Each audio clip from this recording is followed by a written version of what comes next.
What if I told you that the most feared soldiers in American military history were themselves afraid of something? Not an enemy, not a weapon pointed at them, but a weapon they were supposed to use. A rifle so cursed that merely accepting it was considered a death sentence among the elite marksmen who called themselves Apaches. Tonight I am going to tell you a story that the military has tried to erase from history. A story about a rifle that killed more American snipers than enemy fire ever did. And by the end, you will understand why every Apache who ever lived learned to recognize this weapon on sight and refused to touch it no matter what orders they were given.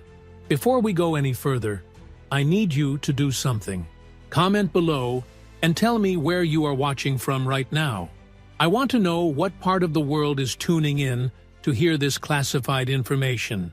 And if you have not subscribed to this channel yet, please hit that button immediately. We need your support to keep exposing these hidden truths that powerful people do not want you to know. Your subscription is the only thing keeping this channel alive. The rifle was designated the M76 Experimental Long-Range Precision System. It was never given an official name because it was never officially supposed to exist. But among the soldiers who encountered it, the rifle earned a different designation. They called it the Widowmaker. And the story of how it came to be is as disturbing as the trail of death it left behind. The year was 1951, and the Korean War was entering its most brutal winter. American forces were locked in a grinding stalemate along the 38th parallel, and military command was desperate for any advantage that could break the deadlock. Intelligence reports indicated that Chinese and North Korean snipers were operating with devastating effectiveness, using captured Japanese rifles that had been modified for extreme long-range engagement. American marksmen were being outshot and outmaneuvered, and the brass wanted a solution. The contract was awarded to a small weapons manufacturer in western Pennsylvania called Harlow Munitions Incorporated. The company had been founded in 1912 by a German immigrant named Wilhelm Harlow, who had worked as a gunsmith in Bavaria before coming to America. Harlow Munitions had supplied rifles to the American military during both World Wars and had earned a reputation for precision engineering and innovative design. But what the military did not know was that Wilhelm Harlow had died under mysterious circumstances in 1947, and the company was now being run by his son, Frederick. Frederick Harlow was not like his father. Where Wilhelm had been methodical and cautious, Frederick was ambitious and reckless. He saw the Korean War contract as an opportunity to establish Harlow Munitions as the premier supplier of military sniper systems in the world. He promised the Pentagon a rifle that could accurately engage targets at distances exceeding 2,000 yards, a weapon that would give American marksmen an insurmountable advantage over any enemy. The problem was that the technology to achieve such performance did not exist. Not with conventional engineering, not with the materials and manufacturing processes available in 1951. But Frederick Harlow had access to something that conventional weapons manufacturers did not. In the basement of the Harlow Munitions factory, buried beneath decades of accumulated machinery and forgotten inventory, was a collection of documents that Wilhelm Harlow had brought with him from Germany. These documents predated the company. They predated Wilhelm himself. According to family legend, they had been passed down through generations of Harlow gunsmiths, stretching back to the 16th century, when the family had first begun crafting weapons in the Black Forest region of what is now southwestern Germany. The documents were written in an archaic form of German that was difficult to translate. They contained diagrams of rifle mechanisms that looked nothing like conventional firearms. They referenced metallurgical processes that used ingredients no modern chemist could identify, and scattered throughout the pages were symbols and incantations that had nothing to do with weapons engineering and everything to do with something much older and much darker. Frederick Harlow had discovered these documents shortly after his father's death. He had spent years trying to understand them, and in the winter of 1951, with a Pentagon contract on the line and his company's future at stake, he decided to put what he had learned into practice. The first M76 prototype was completed in March of 1952. On paper, it was a masterpiece of engineering. The rifle used a revolutionary barrel design that incorporated spiral grooves of varying depth to stabilize projectiles over extreme distances. The action was a modified bolt system that could cycle rounds faster than any comparable weapon while maintaining perfect alignment. And the stock was carved from a single piece of wood that Frederick Harlow had personally selected from a grove of black walnut trees on his family's property. But there was something else, something that did not appear in any of the technical specifications submitted to the military, something that Frederick Harlow never told anyone about. The barrel of every M76 was inscribed on the inside with a series of symbols copied from his father's documents. The symbols were microscopic, invisible to the naked eye. They could only be detected using specialized equipment that did not exist at the time. And according to the documents, these symbols served a specific purpose. They bound the rifle to its user permanently.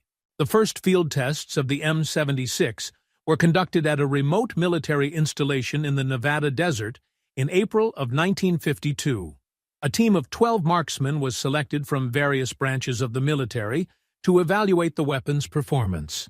These were the best shooters America had to offer, men who had proven themselves in combat, men who had killed at distances that most soldiers could not even imagine. The test results exceeded all expectations. The M76 demonstrated consistent accuracy at ranges that had previously been considered impossible. One shooter recorded a confirmed hit at 2,200 yards. Another achieved a grouping of less than 3 inches at 1,500 yards. The rifle was everything Frederick Harlow had promised, and more. But then the problems began. The first death occurred 2 weeks after the field tests concluded. Sergeant Major Thomas Whitfield, a decorated veteran of the Second World War, and one of the 12 original test shooters, was found dead in his quarters at Fort Benning, Georgia. The official cause of death was cardiac arrest. Whitfield was 43 years old and had no history of heart problems. He had passed his most recent physical examination with perfect marks. His wife Martha later testified during the subsequent investigation that Thomas had been having nightmares since returning from Nevada. She said he would wake up in the middle of the night drenched in sweat, screaming about something watching him. He told her that he could feel the rifle even when it was not in his hands. He said it was calling to him, demanding that he use it again. The night Thomas died, Martha heard him get out of bed around 3 in the morning. She assumed he was going to the bathroom. When she woke up an hour later and found his side of the bed empty, she went looking for him. She found him in the basement of their home, sitting in a chair with his hands positioned as if he were holding an invisible rifle. His eyes were open. His face was frozen in an expression of absolute terror, and clutched in his right hand was a spent rifle cartridge. There was no rifle in the basement. There was no rifle anywhere in the house. Thomas Whitfield had not brought any weapons home from the test facility, but somehow in his final moments he had been holding something, and whatever it was had left behind physical evidence of its presence. The second death followed 3 weeks later. Staff Sergeant David Chen was killed in what the military classified as a training accident at Camp Pendleton, California. According to official reports, Chen was practicing with a standard-issue M1 rifle when the weapon malfunctioned and discharged while pointed at his head. But witnesses who were present that day told a different story. Private First Class Robert Henley was standing less than 20 feet from Chen when the incident occurred. In a sworn statement given to military investigators, Henley described what he saw. He said that Chen had been behaving strangely all morning. He seemed distracted and kept looking over his shoulder as if expecting someone to appear. Several times he stopped what he was doing and held his hands out in front of him as if gripping an invisible object. When the shot was fired, Henley said Chen was not holding the M1 rifle at all. He had set it down on the table in front of him moments earlier. His hands were empty, but the wound that killed him was consistent with a rifle discharge at point-blank range. The bullet had entered through his right temple and exited through the left side of his skull. The M1 rifle on the table had not been fired. Its magazine was still full. Its barrel was cold. By the summer of 1952, 4 of the 12 original test shooters were dead. The causes varied: heart attack, training accident, automobile collision, apparent suicide. But the pattern was unmistakable. These men were dying at a rate that defied statistical probability, and every one of them had exhibited the same symptoms in the days leading up to their deaths: nightmares, paranoia, the sensation of being watched, the feeling that something invisible was following them, and most disturbingly, the compulsion to hold their hands as if gripping a rifle that was not there. The military launched a classified investigation designated Operation Looking Glass. A team of medical specialists, psychological experts, and weapons engineers was assembled to determine what was happening to the test shooters and whether it was connected to the M76 rifle. Their findings were buried so deep in the classified archives that they did not surface until nearly 5 decades later, when a Freedom of Information Act request finally forced their partial release. The Looking Glass report ran to over 300 pages. Most of it consisted of medical examinations, psychological evaluations, and technical analyses that revealed nothing conclusive. But buried in the appendices was a series of interviews conducted with the surviving test shooters. And it was in these interviews that the true nature of the M76 began to emerge. Corporal James Sullivan was one of the 8 remaining shooters. He had used the M76 during the Nevada tests and had recorded some of the most impressive accuracy numbers of any participant. In his interview with the Looking Glass investigators, Sullivan described his experience with the rifle in terms that the investigators found deeply troubling. He said that the first time he picked up the M76, he felt something change inside him. Not a physical sensation, something deeper. He said it was like a door opening in the back of his mind, a door he had not known existed, and through that door came a presence. Sullivan described the presence as hungry. He said it wanted to be used. It craved the act of killing with a desperation that bordered on madness.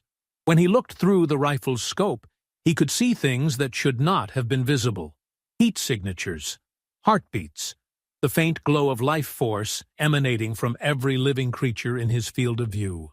And the presence showed him exactly where to aim, exactly when to fire, exactly how to end those glowing lives with perfect efficiency. He said the rifle spoke to him, not in words, in images, in sensations. It showed him the deaths it wanted him to cause. It promised him power beyond anything he had ever imagined. All he had to do was keep using it, keep feeding it, keep killing.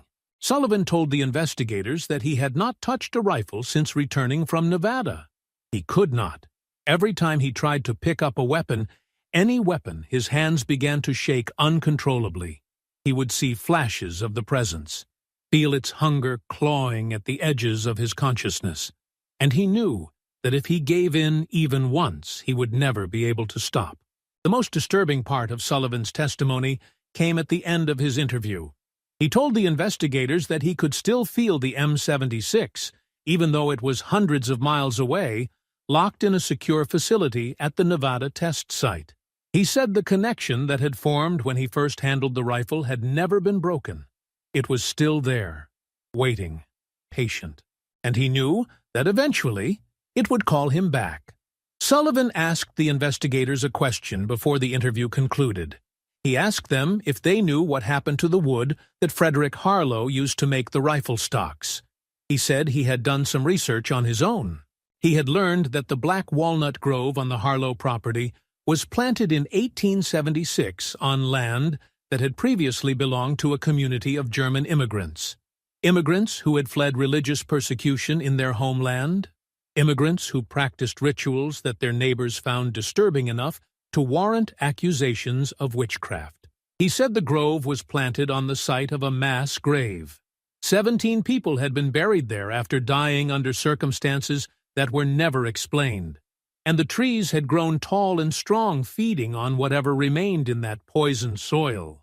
Sullivan survived another 6 years. He never fired another weapon. He never returned to military service. He spent the rest of his life in a small cabin in the mountains of Montana, where he worked as a carpenter and tried to forget what had happened in Nevada. But according to his sister, who found his body in January of 1958, he never stopped having the nightmares. And when he died, his hands were positioned as if gripping an invisible rifle. The M76 program was officially terminated in the fall of 1952. All 12 rifles that had been produced were ordered destroyed. The technical specifications were classified at the highest level. Frederick Harlow was paid the remainder of his contract and instructed never to speak of the project again. Harlow Munitions closed its doors 6 months later, and Frederick Harlow himself disappeared from public record entirely. But the rifles were not destroyed. Not all of them. Military records indicate that only 10 of the 12 M76 rifles were accounted for during the termination process. The other 2 were listed as lost during transport. An investigation was conducted, but no trace of the missing weapons was ever found. The assumption was that they had been stolen by personnel looking to sell them on the black market, or that they had simply been misplaced in the chaos of the Korean War logistics system. The truth was far more disturbing.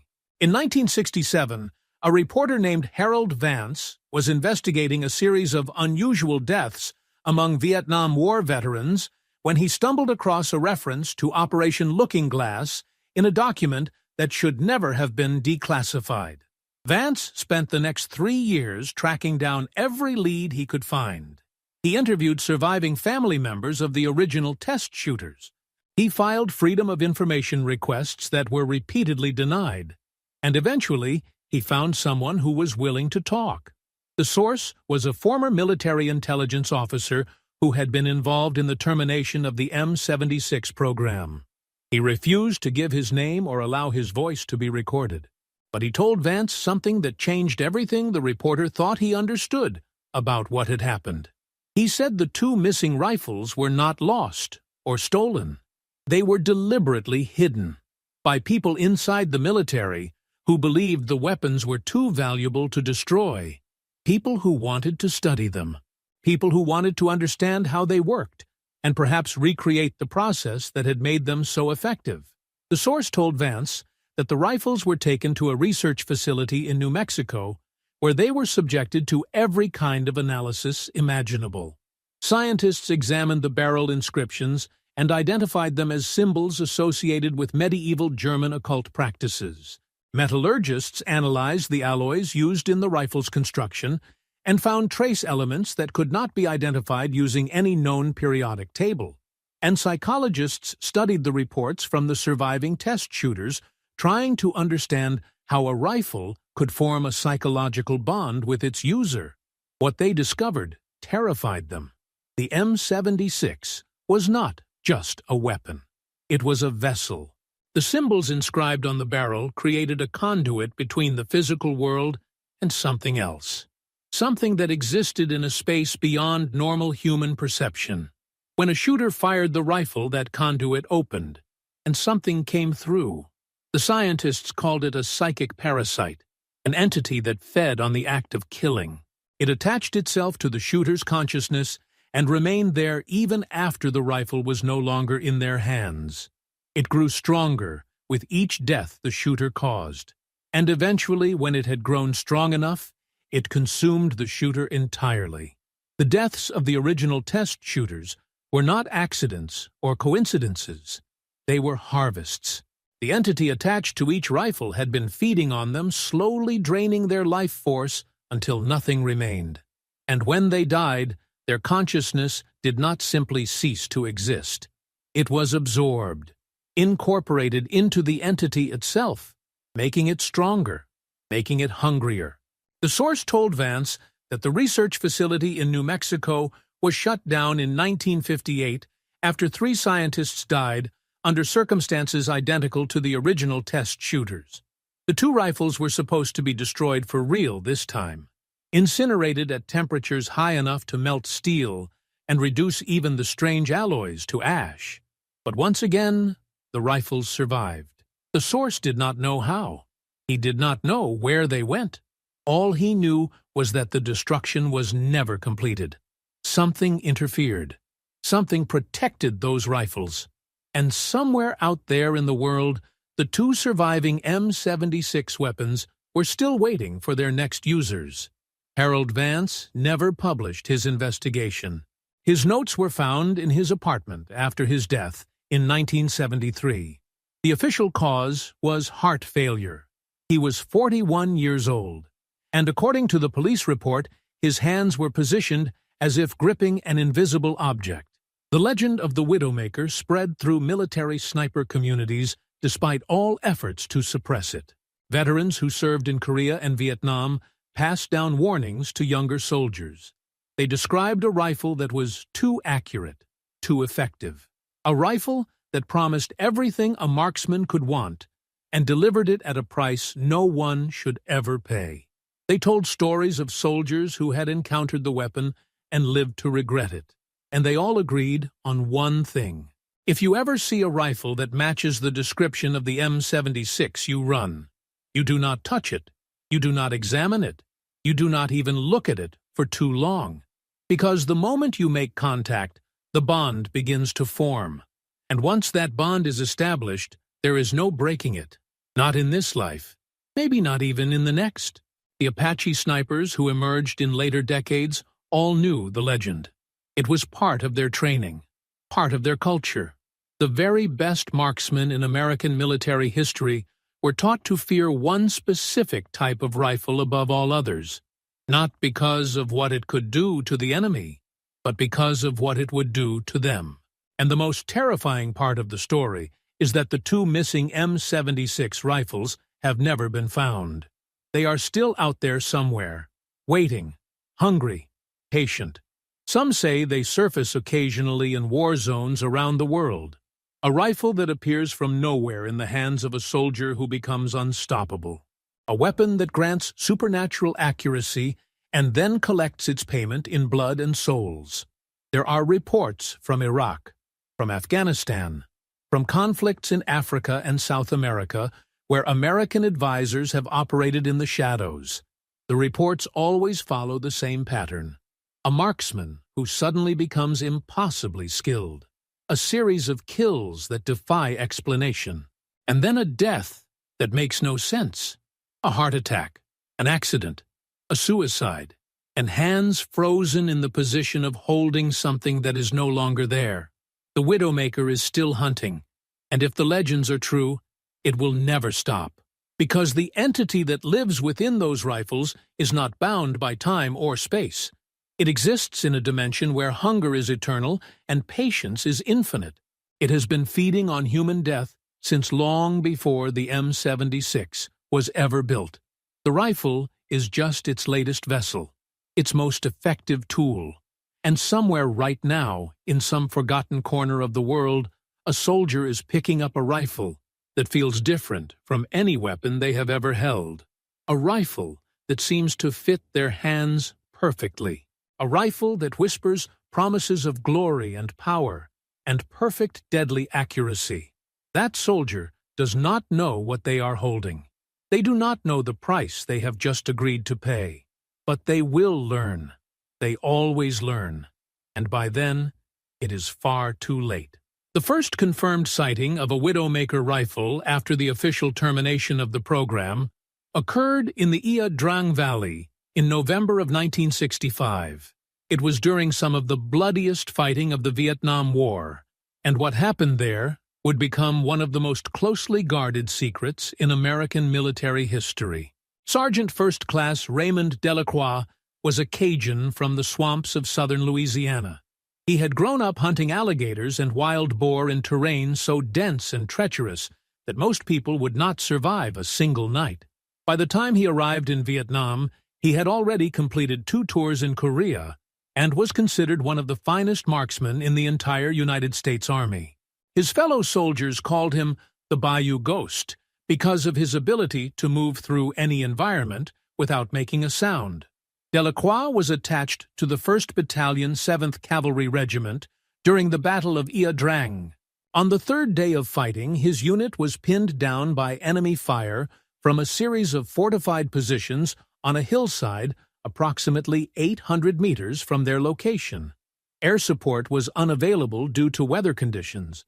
Artillery was ineffective against the deeply dug bunkers, and every attempt to advance had resulted in catastrophic casualties. That was when Delacroix found the rifle. He never explained where it came from.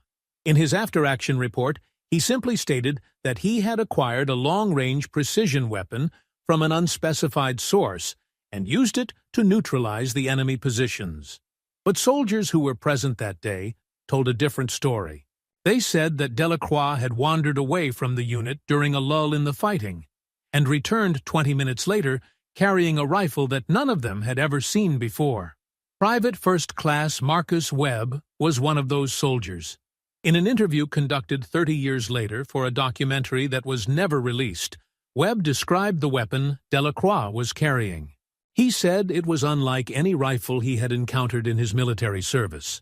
The stock was made of dark wood that seemed to absorb light rather than reflect it. The barrel was longer than standard and had a strange matte finish that made it difficult to focus on. And when Delacroix held the weapon, Webb said he could have sworn he saw something moving beneath the surface of the metal, like shadows swimming under ice. Webb said that Delacroix's entire demeanor changed the moment he picked up that rifle. The calm professional soldier they had known was replaced by something else, something that smiled too widely and spoke in a voice that did not quite sound human. When their commanding officer asked Delacroix where he had gotten the weapon, he just laughed and said, "It found me." What happened next defied everything the soldiers thought they understood about combat. Delacroix took position behind a fallen tree approximately 50 meters from the main defensive line. He did not use a spotter. He did not calculate windage or elevation. He simply raised the rifle to his shoulder, looked through the scope, and began firing. The first shot struck an enemy machine gunner at a range of 840 meters. The second shot killed his assistant less than 2 seconds later. The third, fourth, and fifth shots eliminated a mortar crew that was hidden behind a rock formation that should have been invisible from Delacroix's position. He was not just hitting targets. He was hitting targets that he could not possibly see. In the span of 11 minutes, Raymond Delacroix fired 32 rounds and recorded 32 confirmed kills. He neutralized every fortified position on the hillside. He killed enemy soldiers who were hiding in spider holes and tunnels that had not been detected by any reconnaissance. He shot men who were running away at distances exceeding 1,000 meters. And through it all, he never stopped smiling. When the firing finally stopped and the surviving American soldiers advanced to secure the hillside, they found something that none of them could explain. Every single enemy combatant had been killed with a single shot, not to the head or the heart, as would be expected from a trained sniper. Every shot had struck the exact same location, a point approximately 2 inches below the left collarbone, directly above the heart. 32 men, 32 identical wounds, as if Delacroix had not been aiming at individuals, but at some specific point that only he could see. The soldiers also noticed something else. The bodies were not bleeding, or rather, they had bled, but the blood had not spread across the ground as it normally would. Instead, it seemed to have been drawn toward the direction Delacroix had been firing from. Dark stains in the dirt, all pointing like compass needles toward the position where the Bayou Ghost had taken his shots. Delacroix refused to surrender the rifle after the battle. When his commanding officer ordered him to turn it over for inspection, he simply stared at the man with those 2 wide eyes and said, "No." The officer reached for the weapon, and Delacroix moved faster than anyone thought possible. One moment he was standing still. The next moment the officer was on his back, with Delacroix's boot on his throat and the rifle barrel pressed against his forehead. "Nobody touch it!" Delacroix's voice was barely a whisper, but every soldier present heard it clearly. "It chose me. It is mine now. And anyone who tries to take it will learn what it feels like to be on the other end."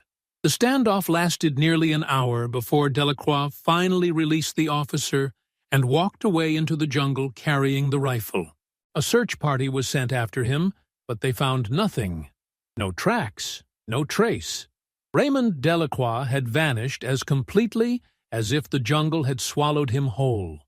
3 weeks later, he reappeared at a fire base 60 miles from where he had disappeared.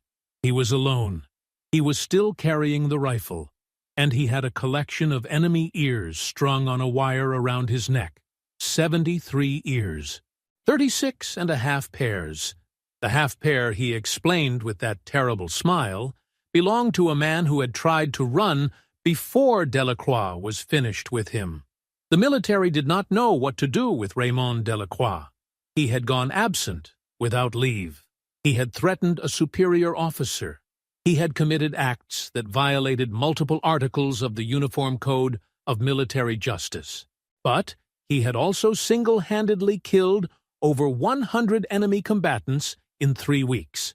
He was the most effective soldier in the entire theater of operations, and command was terrified of what might happen if they tried to arrest him. The decision was made to assign Delacroix to a special operations unit that conducted missions so classified that they did not officially exist. He was given free rein to operate as he saw fit. His only orders were to kill as many enemy combatants as possible, and to stay away from regular military personnel. It was an arrangement that suited everyone. The military got their supernatural killing machine, and Delacroix got to keep feeding whatever hunger had taken root inside him. For the next 18 months, Raymond Delacroix conducted solo operations throughout Vietnam, Cambodia, and Laos. The official body count attributed to him exceeded 400 confirmed kills. The unofficial count was believed to be much higher. Enemy forces began telling stories about a demon that hunted in the jungle, a creature that could not be seen or heard until it was too late. They called him Bong Ma Dem, which translates roughly to the ghost of night. But the rifle was taking its toll. Soldiers who encountered Delacroix during this period reported that he was deteriorating rapidly. He had lost significant weight. His skin had taken on a grayish pallor. His eyes, which had always been dark brown, had begun to show flecks of something that looked almost like rust. And he had developed a habit of talking to the rifle as if it were a living thing, whispering to it, stroking the barrel, pressing his cheek against the stock with an expression of pure ecstasy. In February of 1967, a military psychiatrist named Captain Harold Simmons was sent to evaluate Delacroix and determine whether he was still fit for duty. What Simmons documented in his report would haunt him for the rest of his life. He found Delacroix sitting alone in a hooch at the edge of a remote fire base. The rifle was lying across his lap, and he was running his fingers along the barrel in slow, repetitive motions. When Simmons introduced himself, Delacroix did not look up. He simply continued stroking the weapon and speaking in a voice so low that Simmons had to lean close to hear. Delacroix was reciting names, hundreds of names, names in English and Vietnamese and French and German and languages that Simmons did not recognize. When Simmons asked what he was doing, Delacroix finally looked up and smiled. "I am remembering them. Every single one. They are all inside now. The rifle keeps them. It collects them. And sometimes late at night, when everything is quiet, I can hear them screaming." Simmons asked Delacroix what he meant by inside, and the answer made the psychiatrist's blood run cold. Delacroix explained that the rifle was not just a weapon. It was a prison. Every person killed with the rifle did not simply die. Their essence, their soul, their consciousness was captured and stored within the weapon itself. The symbols on the barrel were not decorations. They were bars, locks, chains that held the spirits of the dead in eternal torment, and Delacroix could feel them, all of them, every moment of every day, their fear, their pain, their desperate attempts to escape. It was agony beyond description, but it was also power. Each soul added to the rifle's collection made it stronger, made him stronger, made the bond between them more unbreakable. Simmons asked if Delacroix wanted to be free of the rifle. The question made Delacroix laugh, a horrible sound that went on far too long. Free? Why would I want to be free? This is what I was born for. This is what I was always meant to become. The rifle did not choose me at random. It felt me. It knew me. It recognized in me the same hunger that lives inside it. We are the same now. We always were. The psychiatrist filed his report recommending immediate removal from duty and psychiatric hospitalization. The recommendation was ignored. Delacroix was too valuable, too effective, too useful to an institution that measured success in body counts. 3 months later, Raymond Delacroix disappeared for the final time. He was last seen heading into the jungle near the Cambodian border, carrying nothing but the rifle and a single canteen of water. A massive search operation was launched, but no trace of him was ever found. The official report listed him as missing in action, presumed dead. But the stories did not stop. Throughout the remaining years of the Vietnam War, and for decades afterward, soldiers and civilians alike reported encounters with a figure in the jungles of Southeast Asia. A tall, thin man with gray skin and rust-colored eyes who carried a rifle made of shadows. He was seen in Cambodia during the Khmer Rouge genocide. He was spotted in Laos during the secret bombing campaigns. He appeared in remote villages where massacres occurred that were never officially documented. The locals called him different names in different regions, but they all described the same entity, a ghost who killed without mercy, a demon who collected souls, a monster who had once been a man but had become something else entirely, something that would never stop hunting, something that would never die, and always, always he carried the rifle. Some researchers believe that Raymond Delacroix is still alive, that the rifle has sustained him far beyond any natural human lifespan, that he wanders the dark places of the world even now feeding the weapon that has become inseparable from his very being. Others believe that Delacroix died long ago, and that what remains is simply the rifle itself, a conscious, malevolent artifact that creates new hosts whenever it needs to move to a different location. The truth may never be known, but one thing is certain. The widowmaker that Delacroix carried was never recovered. It is still out there, still hungry, still hunting. And it is not alone.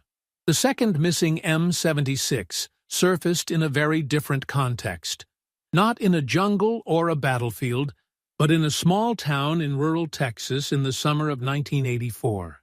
Sheriff's Deputy Thomas Brennan was responding to a report of suspicious activity at an abandoned farmhouse outside the town of Redemption. The property had been vacant for nearly 20 years since its previous owner, an elderly widow named Martha Harlow, had died without any known heirs. The caller, a local farmer named Miguel Santos, had reported seeing lights in the farmhouse windows late at night, and hearing sounds that he described as screaming, but not human screaming. When Brennan arrived at the property, he found the farmhouse exactly as it had been described in county records, a 2-story wooden structure that had fallen into severe disrepair. The windows were broken, the roof had partially collapsed, and there was absolutely no electricity connected to the property, which made the reports of lights impossible to explain. Brennan entered the farmhouse with his weapon drawn. What he found inside would be detailed in a report that was immediately classified by federal authorities who arrived less than 6 hours after his discovery.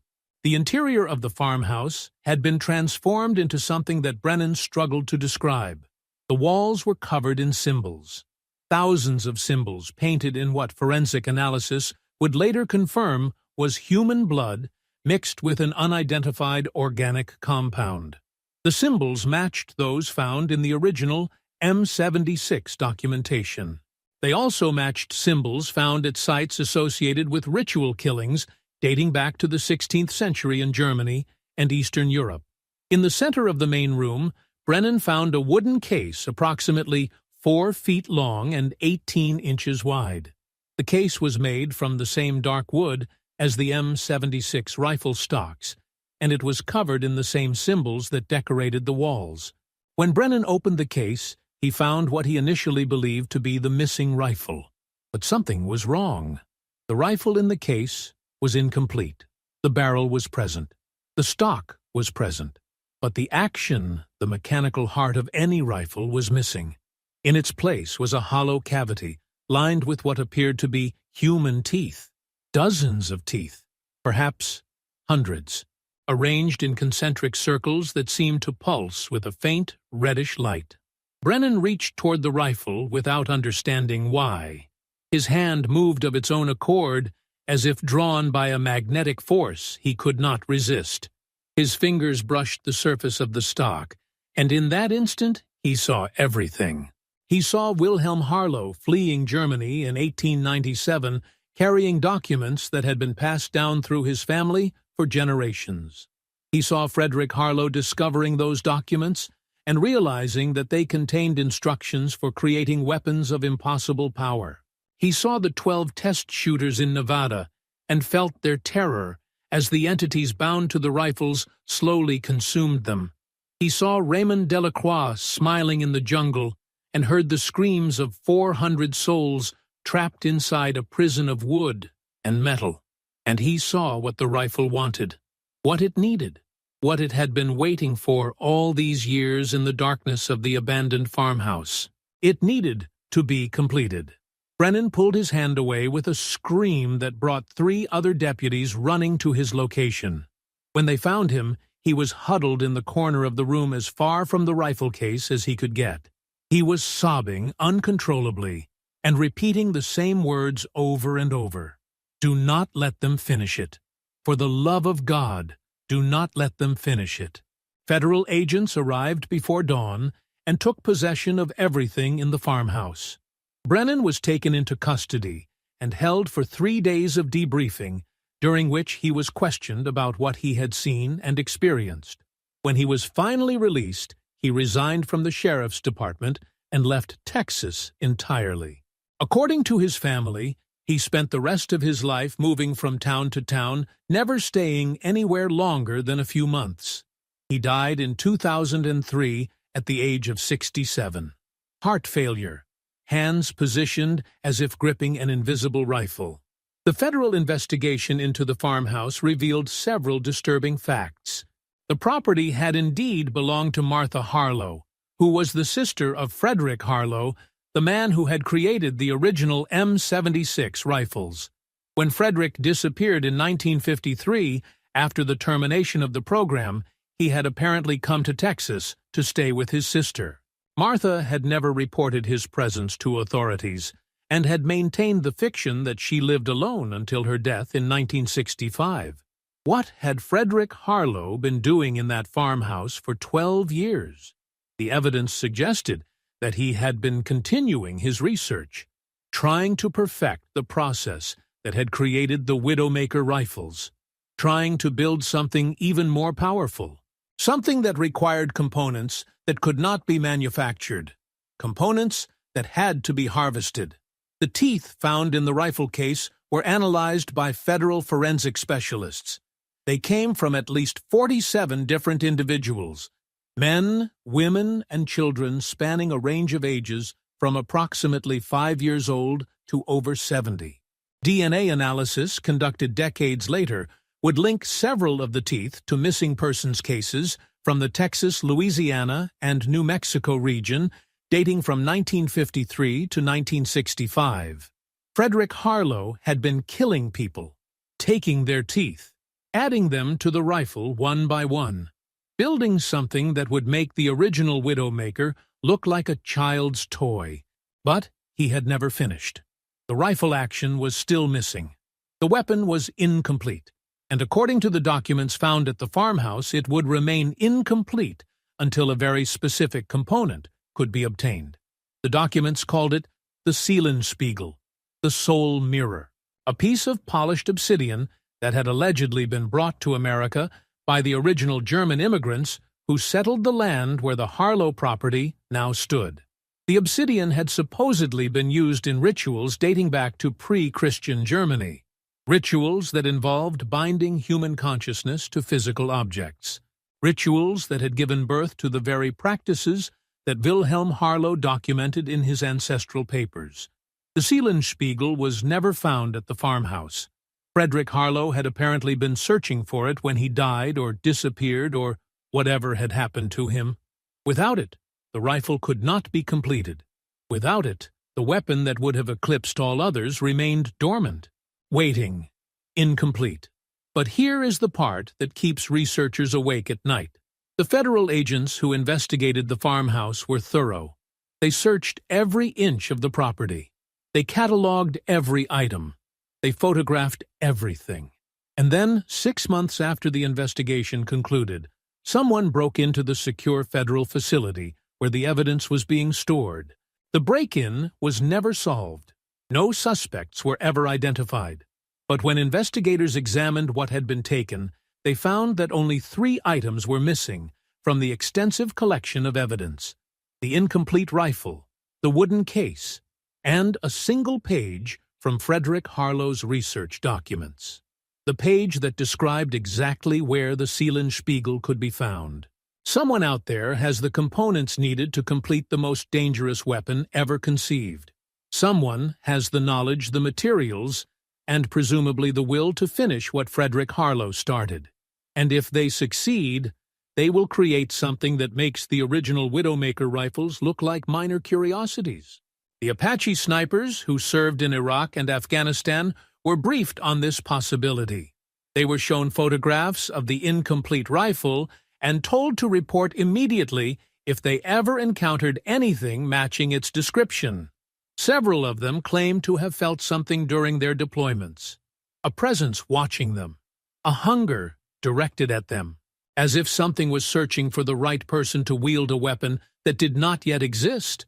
None of them ever found the rifle, or perhaps, more accurately, the rifle never found them, because according to the legends, the Widowmaker chooses its users. It does not wait to be discovered. It reaches out. It calls. It selects individuals whose souls resonate with its own dark hunger. And somewhere right now, someone may be hearing that call. If you have made it this far in this story, then you deserve to know the truth that every Apache sniper learns eventually, the truth that separates the ones who survive from the ones who become another name in the rifle's endless collection of souls. There is only one protection against the Widowmaker, only one force powerful enough to resist the hunger that drives it, only one light strong enough to penetrate the darkness that surrounds it: faith. The soldiers who encountered the M76 and lived to tell about it all had one thing in common. They were men and women of deep spiritual conviction. They believed in something greater than themselves, something that could not be consumed or corrupted or collected by any weapon, no matter how powerful. Corporal James Sullivan, the test shooter who survived 6 years after his encounter with the Widowmaker, spent those years in prayer. He attended church every Sunday. He read his Bible every night. And when the rifle called to him, as it did constantly, he answered with the words of Scripture: "The Lord is my shepherd, I shall not want. He makes me lie down in green pastures. He leads me beside still waters. He restores my soul." Sullivan believed that his faith was the only thing that kept the entity at bay, that every prayer was a shield, every verse a weapon, every moment of communion with God a reminder that his soul belonged to something far more powerful than any earthly creation. And when he finally died, his sister reported that his face was peaceful, not frozen in terror like the other victims, but calm, serene, as if he had finally found the rest that had eluded him for so long. The same pattern appears again and again in the accounts of those who survived contact with the Widowmaker: faith in God, trust in Jesus Christ. The belief that no matter how dark the world becomes, there is a light that darkness can never extinguish. This is not a story about rifles and soldiers and military conspiracies. This is a story about the eternal battle between good and evil, between light and darkness, between the forces that seek to collect and consume human souls, and the power that offers redemption and eternal life. If you take nothing else from what you have heard tonight, take this.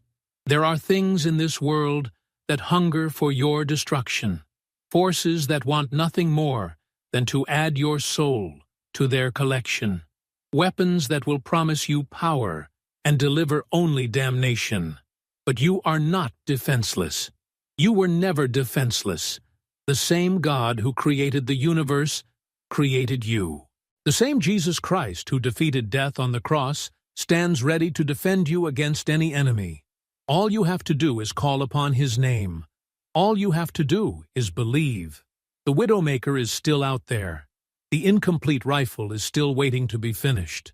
And the souls of hundreds of victims are still screaming in their eternal prison. But you do not have to join them. You do not have to become another trophy in a collection that stretches back centuries. You do not have to surrender to the darkness. Choose the light. Choose faith. Choose the salvation that only God can provide. And if you ever find yourself holding a rifle that feels too perfect, too natural, too much like an extension of your own darkest desires, remember the words of the Apostle Paul: "Put on the full armor of God, so that you can take your stand against the devil's schemes. For our struggle is not against flesh and blood, but against the rulers, against the authorities, against the powers of this dark world, and against the spiritual forces of evil in the heavenly realms." The armor of God is the only protection that matters. The sword of the Spirit is the only weapon that can truly defeat the enemy. Everything else is just a tool for your destruction. Stay safe out there. Keep your faith strong, and never forget that no matter how dark the night becomes, the dawn is always coming. God bless you all.